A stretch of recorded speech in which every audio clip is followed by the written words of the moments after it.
सरकार की नीति गलत, नियत और नीति में खोट होने के कारण देश का किसान आंदोलन पर है।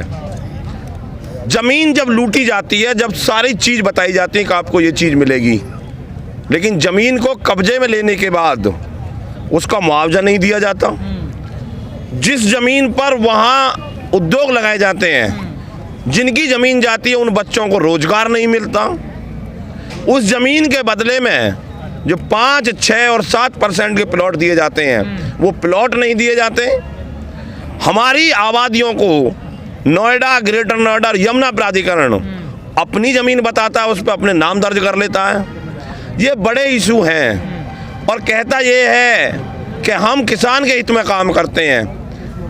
आज तक नोएडा, ग्रेटर नोएडा और यमुना तीनों प्राधिकरण ये बता दे कि एक गांव अतिक्रमण मुक्त है, उसमें आबादियों पर कोई भी किसी तरीका का नोएडा प्राधिकरण का कोई अतिक्रमण नहीं है।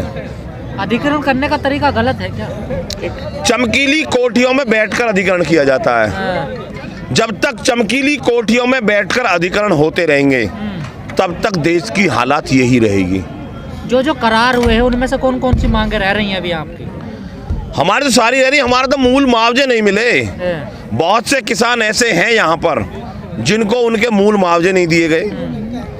64.7% मुआवजे का एक बड़ा इशू है यहाँ पे। एक सरकार कैबिनेट बना करके उसको पास कर देती है और ये निकम्मी सरकार बिल्डरों से मिलकर उस पर हाई कोर्ट से प्रतिबंध लगवा देती है।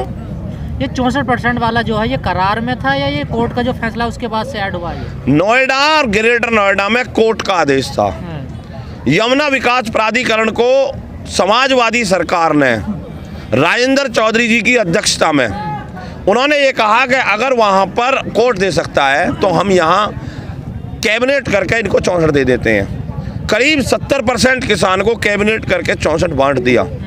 लेकिन ये सरकार, जो आज की सरकार है, ये पूंजीपतियों की सरकार है, उद्योगपतियों की सरकार है। इन्होंने उनके साथ टाई अप किया, बिल्डर्सों के साथ सेटिंग की और हाई कोर्ट से प्रतिबंध करा दिया कि किसान को 64 नहीं दिया जाए। लेकिन हमने किसानों से बात करी, वो कह रहे एक भाई को मिल गया, एक को नहीं मिले। ये क्या मसला है? यही तो मसला बता रहे हैं हम आपको। जिस भाई ने यहाँ पर अपना 10% इनको दलाली के रूप में दे दिया, उसे दे दिया। जिसने ये सोचा कि मैं क्यों दूं अपने हक को, उसको नहीं दिया और फिर ऊपर से बिल्डर से सेटिंग करके उसे हाई कोर्ट से प्रतिबंध करवा दिया। यही तो चाल है यहाँ पे। 7% का प्लॉट मुझे नहीं मिलेगा, लेकिन मैं उसे अगर आपको सेल कर दूं तो वो कल ही मिल जाएगा। अधिकारियों की गड़बड़ है कि लखनऊ से भी कुछ हाथ है यहाँ पर? लखनऊ हमेशा इसे कमाई का धंधा समझता है प्राधिकरणों को। ये लाला की दुकान है। ये डीएम से बड़े अधिकारी हैं यहाँ पर। यहाँ पुलिस के कमिश्नर कुछ नहीं, यहाँ प्रशासन में डीएम कुछ नहीं, क्योंकि ये कमाई करके लखनऊ तक पहुंचाते हैं। ये बंदर बाट बटती है। सीधी बातें हैं लखनऊ से। हाँ जी। लेकिन सर कई बार सीएम साहब खुद आ चुके हैं गौतम बुद्ध नगर में, क्या उनको समस्याओं का पता नहीं है? सीएम साहब को ये लग रहा है कि जो बाहर के लोग यहाँ पर इन बिल्डिंगों में आकर के बस गए हैं, उनके सहारे हम यहाँ सरकार बना लेंगे, हम यहाँ विधायक बना लेंगे। लेकिन वो ये भूल रहे हैं कि अगर हम वोट नहीं देंगे तो ये स्थिति पैदा कर देंगे कि उनको भी ना देने पे मजबूर कर देंगे हम। वो कहते हैं हम किसानों के हितैषी हैं। इनसे बड़े लुटेरे नहीं, इस सरकार से बड़ा भ्रष्टाचार नहीं। इनके खिलाफ जो बोलता है उसकी जांच होगी और जो इनके पक्ष में चला जाता है वो वॉशिंग मशीन में साफ हो जाता है 1 मिनट से पहले। लुटेरे हैं तो उनको वोट कैसे मिलता है फिर बड़ा मोटा? कौन दे रहा वोट उन्हें? विधायक कैसे बन गए फिर इनके? अरे एक बार दे दिया, ये देख लिया, जन हो सके ये कुछ कर देंगे, अब ले लीजिए वोट। बड़ी भीड़ थी, हजारों आदमी थे उनकी रैली में, जो यात्रा थी उनकी। कुछ तो मुर्दाबाद के नारे लगा रहे हैं उनमें, वो वीडियो भी जा रही हो रही है ना, हो रही। लेकिन खटाना जी, मुर्दाबाद के नारे लगे, उसी भीड़ में ना लगे। ये इलाज करेगी जनता इनका। लेकिन खटाना जी, आप 13 महीने पहले आंदोलन करके आए हैं, अभी 20 दिन भी नहीं हुए।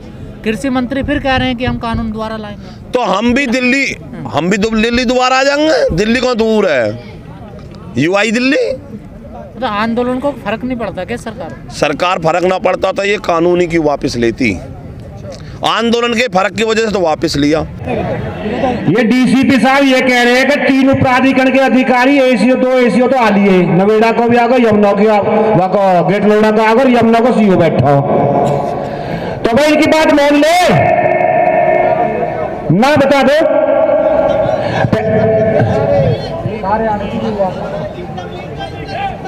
रुक जा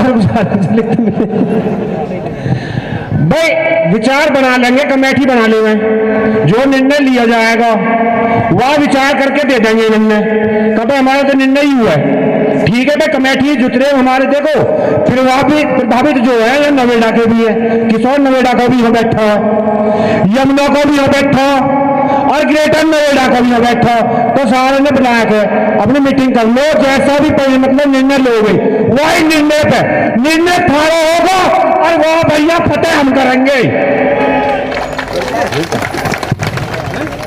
देखो 31 आदमी की कमेटी बना लो, कम रहेगी 51 कर लो। क्या मैं कहा, जितने तुम्हारे, देखो हमारी सुनो, जितने आदमी तुम लेके जाना चाहते हो एक कमेटी बनाओ, पहले तीनों अथॉरिटी के अधिकारी होंगे, सीओ साहब होंगे, पुलिस प्रशासन होगी, वहां बातचीत करो,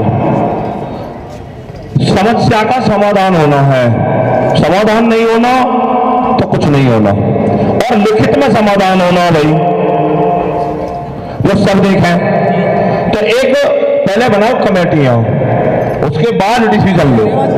पहले एक कमेटी बना लो 31 आदमी की, 51 की जो भी बनानी है, जिलाध्यक्ष जी, महानगर अध्यक्ष, कहाँ ये युवा अध्यक्ष, ये सारे एक साथ बैठ करके एक कमेटी बना दो जी, खड़े हो जाओ,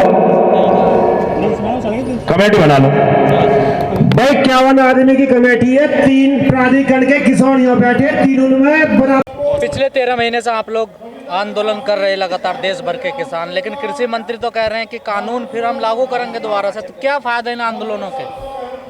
तो कृषि मंत्री का वक्तव्य, वो कृषि मंत्री की सोच है और उनकी कोई वो नहीं है, कृषि मंत्रियों के कहने कुछ कम होते हुए, वो तो एक मोहरा है, वो जैसे ऊपर से कहवाते हैं उनसे वैसे बोलते हैं, वो तो कुटपुतली है, जैसा आदेश होएगा वैसा बोलते हैं। तो मोदी जी ने कहलवाया क्या ये बात? पहली बात तो वो कृषि मंत्री बनने लग योग्य न है, अगर वो योग्य होते तो ऐसी बात नहीं करते। जब कानून वापसी संसद बनाती है, संसद वापसी करती है, वहाँ से कृषि मंत्री की क्या हिम्मत वो कानून बना देगा? ये तो देश का संविधान है, संसद से कानून बनते हैं और संसद में ही वापसी होते हैं। किसानों को क्यों चला जा रहा है, क्यों धोखा? आप भी नोएडा प्राधिकरण पे कर रहे हैं, यहाँ भी हो रहा है, यमुना प्राधिकरण पे भी। इन सरकारों की मंशा ठीक नहीं है। नोएडा प्राधिकरण पे 118 दिन से किसान बैठे, भूख हड़ताल में बैठे हैं। कुछ किसानों की तबीयत भी खराब होगी, हमारे की हॉस्पिटल में एडमिट है, माता भी है हमारी, और इनकी जो नीति है वो नीयत बहुत ख़राब हो चुकी है। यहाँ सरकारें आई, बदली, लूटी खसोटी करे और चले गए। और सबसे बड़ा दुर्भाग्य ये रहा, इस जिले के किसान का पहले नोएडा के लोग लूटे, फिर ग्रेटर के लूटे, अब यमुना प्राधिकरण में लूट रहे हैं। लूटने के 3 अड्डे बना लिए इन्होंने। अब जब तक तीनों प्राधिकरण किसान की बात नहीं मानेंगे, जब तक ये आंदोलन लगातार चलते रहेंगे। किसानों का अथॉरिटी के बीच झगड़ा क्या, आखिर क्या वजह है? अधिग्रहण ठीक से नहीं हुआ, क्या रीजन, क्या है, कारण क्या है? इन प्राधिकरणों ने जब हमारे बड़े बूढ़े से ज़मीन ली, जो इनका हमारा करार था, हमारा करार ये था भाई हम आपको ज़मीन देंगे, आप उसके एवज में हमें 10% का प्लॉट देंगे, उसके बाद में आप हमें जो मुआवजा कम मिला 64% मुआवजा देंगे बड़ा हुआ, और जो हमारी आबादी वो छोड़ेंगे।